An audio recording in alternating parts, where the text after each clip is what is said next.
Assalamualaikum warahmatullahi wabarakatuh. A'udzu billahi minasy syaithanir rajim. Bismillahirrahmanirrahim. Innallaha wa malaikatahu yusholluna 'alan nabi. Ya ayyuhalladzina amanu shallu 'alaihi wa sallimu taslima. Sesungguhnya Allah dan para malaikatnya bersolawat untuk Nabi. Wahai orang-orang yang beriman, bersolawatlah kamu untuk Nabi dan ucapkanlah salam dengan penuh penghormatan kepadanya. Innalladzina yu'dunallaha wa rasulahu la'anahumullahu fid dunya wal akhirah. La'anahumullahu fid dunya wal akhirati wa a'adda lahum 'adzaban muhina. Sesungguhnya terhadap orang-orang yang menyakiti Allah dan Rasul-Nya, Allah akan melaknatnya di dunia dan di akhirat dan menyediakan azab yang menghinakan bagi mereka. وَالَّذِينَ يُؤْذُونَ الْمُؤْمِنِينَ وَالْمُؤْمِنَاتِ بِغَيْرِ مَا اكْتَسَبُوا فَقَدِ احْتَمَلُوا بُهْتَانًا وَإِثْمًا مُبِينًا. Dan orang-orang yang menyakiti orang-orang mukmin, baik laki-laki dan mukmin perempuan, tanpa ada kesalahan yang mereka telah perbuat, mereka memikul kebohongan dan dosa yang nyata. Ya ayyuhan nabiyyu qul li azwajika wa banatika wa nisa'il mu'minina yudnina 'alaihinna min jalabihin. Dzalika adna ayyurafna fala yu'dain. Wa kana Allahu ghafurar rahima. Wahai Nabi, katakanlah kepada istri-istrimu, anak-anak perempuanmu, dan istri orang-orang mukmin, hendaklah mereka menutupkan jilbabnya ke seluruh tubuh mereka. Yang demikian itu agar mereka lebih mudah untuk dikenali dan mereka tidak diganggu. Dan Allah Maha Pengampun, Maha Penyayang. Maha benar Allah dengan segala firman-Nya. Puji serta syukur hanya milik Allah Subhanahu wa taala. Tidak ada lagi yang berhak untuk kita panjatkan pujian dan rasa syukur kita selain Allah Subhanahu wa taala. Karena atas limpahan rahmat dan barokahnya lah kita masih tetap bisa berkumpul, bernafas, mendapatkan nikmat-nikmat yang begitu besar dan tak terhingga dari Allah Subhanahu wa taala. Nikmat terbesar yang kita dapatkan adalah nikmat iman dan Islam, dan sudah selayaknya hanya kepada Allah lah kita bersyukur. Dan tak lupa juga salawat serta salam semoga selalu senantiasa tercurahkan kepada junjungan kita, Habibana wa Nabiyana wa Maulana Muhammad sallallahu alaihi wasallam. Kembali lagi bersama saya, Rafiq Ramdhani, mahasiswa Universitas Pendidikan Indonesia, jurusan Ilmu Pendidikan Agama Islam dengan NIM 1906303. Tugas video kali ini untuk memenuhi mata kuliah tafsir hukum, yang dimana saya akan sedikit sharing ulang terkait tafsir hukum dari Quran surat Al-Ahzab ayat 56 sampai dengan 59. Sebelum kita membahas kepada tafsir hukumnya, mari kita sedikit telaah bagaimana asbabun nuzul dari Al-Ahzab ayat 59. Kenapa ayat 59 saja? Karena tidak semua Al-Quran itu memiliki asbabun nuzul, Dan di ayat 56 sampai 58 saya belum menemukan asbabun nuzulnya.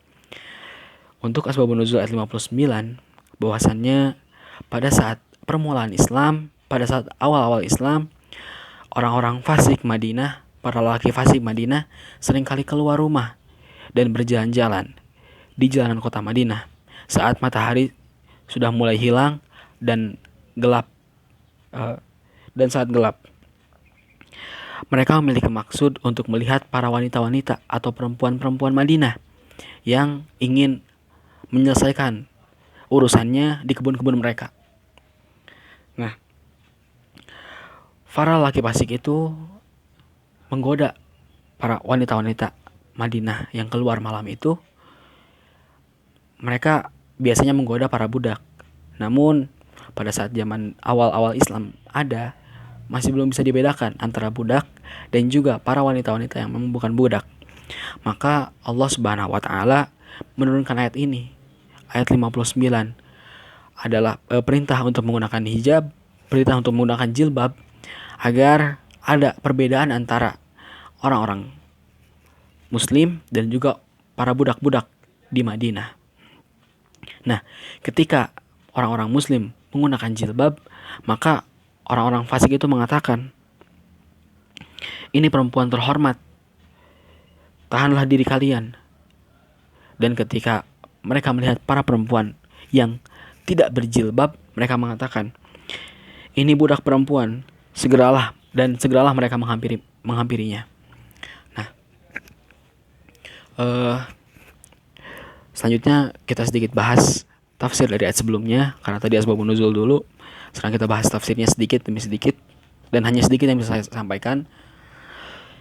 Innallaha wa malaikatahu, sesungguhnya Allah dan para malaikat, yusalluna 'alan nabi, bersalawat kepada Nabi Muhammad sallallahu alaihi wasallam. Ya ayyuhalladzina amanu, wahai orang-orang yang beriman, perintah dari Allah Subhanahu wa taala kepada orang-orang beriman, sallu alaihi wasallimu taslima, selawatlah kepadanya dan berikanlah salam penghormatan kepadanya. Nah, maksud dari ayat ini adalah perintah Allah Subhanahu wa taala kepada orang-orang beriman untuk bersalawat, senantiasa bersalawat kepada Nabi Muhammad sallallahu alaihi wasallam. Karena Allah dan malaikat pun bersalawat kepadanya. Apa makna dari bersalawat kepada Allah, bersalawat kepada Nabi Muhammad?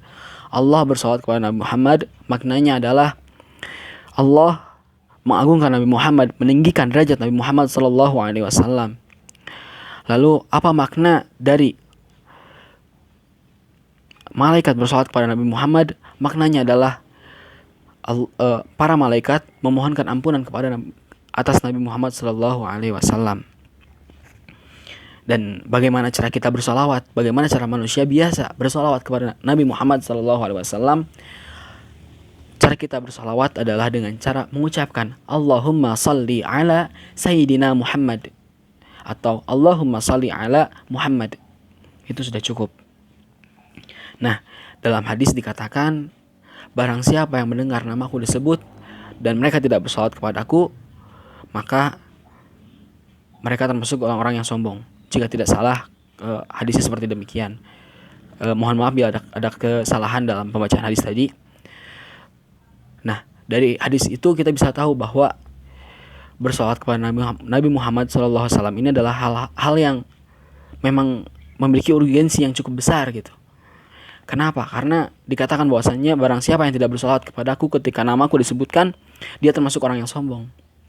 Nah, kita kan tidak ingin disebut orang yang sombong. Maka ketika kita mendengar kata Nabi Muhammad SAW, ucapkanlah SAW. Itulah agar cara kita tidak disebut sebagai orang yang sombong. Nah, di 2 ayat selanjutnya membahas tentang perlakuan-perlakuan, sikap-sikap kita.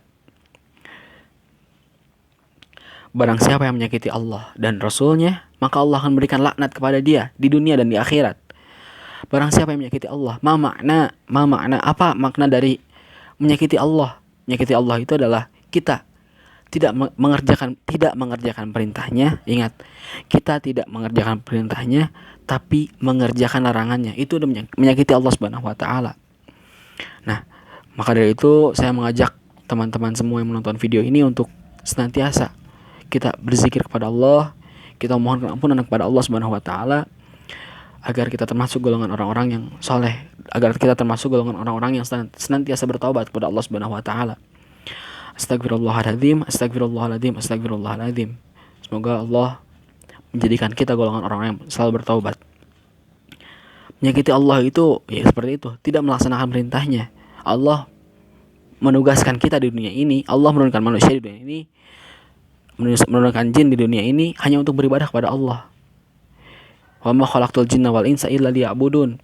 Nah, menyakiti Allah itu adalah ketika kita tidak enggan untuk beribadah kepada Allah, maka sudah termasuk menyakiti Allah Subhanahu wa taala. Ketika kita menyeleweng dari apa yang telah Allah tetapkan, maka kita termasuk sebagai golongan orang-orang yang menyakiti Allah Subhanahu wa taala. Lalu menyakiti Rasulullah. Nah, pada saat zaman Rasulullah, zaman awal permulaan Islam, Rasulullah baru datang, Rasulullah baru mengabarkan keislaman, baru menyebarkan keislaman. Rasulullah SAW mendapatkan ujian dengan dijuluki sebagai seorang pembangkang, sebagai seorang pendusta, sebagai seorang sihir, sebagai seorang, ya banyak sebutan yang diberikan sebagai orang yang gila. Rasulullah mendapatkan julukan-julukan demikian. Hal itu menyakitkan bagi Rasulullah, dan Allah pun tidak suka hambanya yang paling dicintai, yaitu Rasulullah SAW, dihina seperti itu. Makanya Allah Subhanahu wa taala mengatakan bahwasanya la'anahumullahu, dan laknat Allah bagi mereka, fid dunya wal akhirah, di dunia dan di akhirat. Maksudnya apa? Allah akan memberikan kesenangan-kesenangan di dunia bagi mereka, tapi Allah menurunkan azab yang begitu pedih di akhirat nanti. Nah, sama halnya seperti kita menyakiti orang-orang yang mukmin, baik orang mukmin laki-laki ataupun perempuan.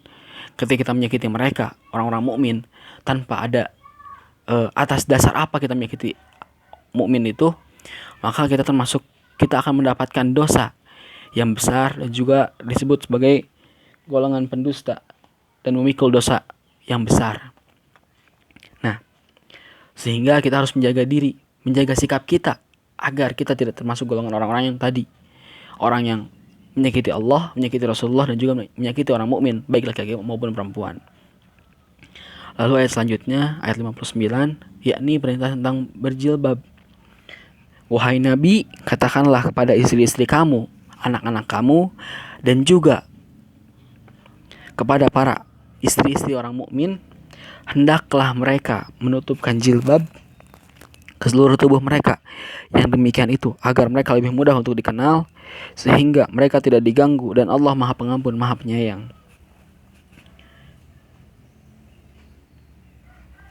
Nah, dari ayat ini secara khusus Allah memerintahkan Rasulullah SAW untuk memerintahkan kepada. Jadi Allah memerintahkan amar kepada Rasulullah, memerintahkan kembali. Rasulullah itu diperintahkan untuk menyuruh para istri-istri dan anak-anaknya secara khususnya, dan umumnya kepada seluruh umat muslim, untuk senantiasa berjilbab, menutupi dirinya. Kenapa? Karena jilbab ini sebagai tameng, sebagai penahan diri juga, agar laki-laki juga tidak tergoda dengan para wanita-wanita. Nah, selain itu juga jilbab ini kalau diibaratkan ya, kalau kita ibaratkan wanita itu sebagai permen, jilbab itu adalah bungkusnya. Ketika kita punya 2 permen, satu sudah dibuka, satu belum dibuka. Nah, kita lemparkan permennya, mana yang akan kita makan, mana yang akan kita ambil? Orang normal seharusnya mengambil yang masih tertutup, yang masih bersih, yang terjaga. Nah, sama halnya jilbab. Jilbab itu layaknya bungkus permen tadi, yang menutup perempuan, yang menjaga diri perempuan, menjaga ifah ke perempuan. Sehingga sudah wajar bagi perempuan untuk menggunakan jilbab. Kenapa? Agar ifahnya terjaga, agar kesuciannya terjaga. Nah, perempuan ini kenapa dianjurkan untuk menggunakan jilbab? Agar laki-laki juga bisa dengan mudah, dengan tenang menundukkan pandangannya. Kenapa laki-laki juga lebih sering menggoda perempuan-perempuan yang memang tidak berjilbab? Itu sudah menjadi dasarnya laki-laki menurut saya. Sehingga Allah memerintahkan hal ini kepada Rasulullah SAW, dan diserukan kepada umatnya sekalian. Maka sehingga kadar untuk menggunakan jilbab ini tidak dikatakan wajib, namun sudah menjadi keharusan gitu bagi kita sendiri, sebagai agar kita lebih mudah dikenali dan juga kita lebih menjaga diri. Dan sungguh Allah itu Maha Pengampun, Maha Penyayang. Terima kasih. Wassalamualaikum warahmatullahi wabarakatuh.